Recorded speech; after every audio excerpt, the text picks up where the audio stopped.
I'd now like to welcome in from RYZE Hoops, Dan McDonald and Carter Wilson. Guys, it's good to see you.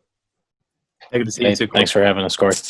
Absolutely. Now, RYZE Hoops is the newly launched basketball platform at LakePoint Sports, taking over for LakePoint Hoops. With this, obviously, comes a focus of expanding the basketball footprint beyond the Champion Center. Why did you guys feel like now was the time to make this move and push things beyond the LakePoint Sports campus?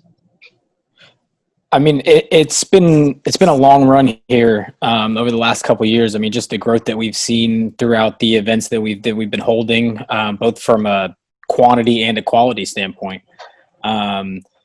We've been kind of talking back and forth about this whole process for a long time, and we feel like it's the right time is now, and we're really excited, and we're looking forward to giving all our platform to everybody. And being able to help everybody out as much as possible. The events that have been on the past calendars, the Tip-Off Classic, Junior Jam, Live Showcase, Battle for Georgia, those are unchanged, but it's 2022 where you guys are looking to expand to venues throughout the Southeast. What could this broader vision mean for RYZE Hoops? I think it means that we can reach more people. We can provide a platform for more people to, get their name out there or, kind of create their legacy. Whether that's kids from Alabama, from Mississippi, from Tennessee, wherever they're from.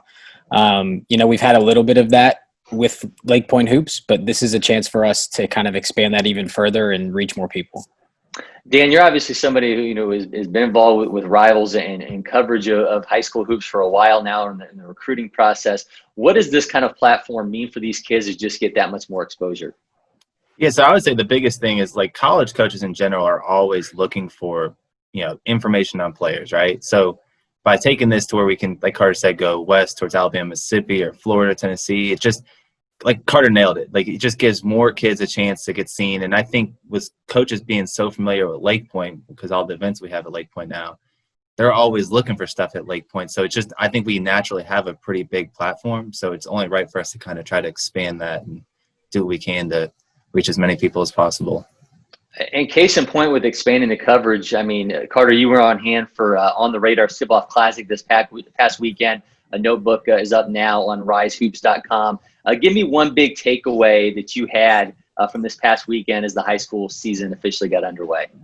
I mean, it's really tough to just narrow it down to one. I mean, there was so much talent on hand. I think Grayson made a huge statement. I think they came out and proved that they could be the team to beat in Georgia's top classification. They have a couple of new guys and a couple of returning guys, and they're big, they're physical, they have things that a lot of teams don't have. So I think that was probably my biggest takeaway. But there was just so much talent on hand that it's tough to narrow it down to just one thing. Now on RYZEHoops.com, with the early signing period over, you guys have a list of the top available players in Georgia in the class of 2021. There's 10 of them listed, but I kind of want to know about those guys that really stood out to you when you guys were putting together this list. So, Dan, let's start with you. Give me two guys on this list that were really just absolute standouts in your eyes. Yeah, I would say the one – I mean, this goes back to his freshman year, but I've always been a big believer in A.J. White. I know he's small, but the guy just does nothing but win, man. Like, he literally carried that Chattahoochee team to a state championship last year with Cam Sheffield, I'm sorry, Marcus Zillard, brother. But AJ he's small, but man, he scores. He can play point. Everywhere he is, he's productive. So he's one I've always been a big fan of. I think someone needs to bite on him in the late signing period. And then at our Labor Day Classic, Carter saw this. DeAndre Smart was an absolute monster. I mean, I think there was a game where he may have had 25 rebounds. And I think rebounding is a thing that I hear from college coaches a lot that they really, really value.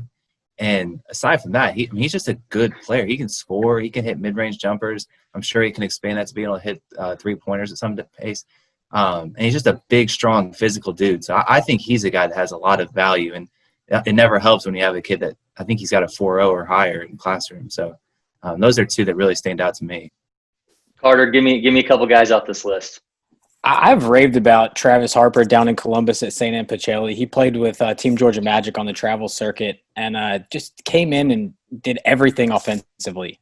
He's long. He's got size. He's going to be a really good offensive wing player at the next level. So whoever lands him, I feel like is getting a steal in one. It's just a kid that's incredibly under-recruited. And another one that I really liked from just our travel series this past season was Amarion Smith, who plays at Douglas County and played with Aim High on the travel series.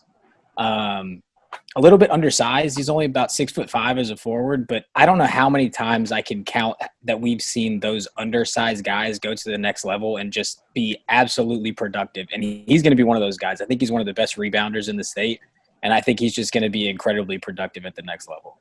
That's just a taste of what's to follow from RYZE Hoops. You can get all the latest on ryzehoops.com or give them a follow on Twitter and Instagram. That's RYZE Hoops. Dan, Carter, appreciate the time. Thanks, Cory.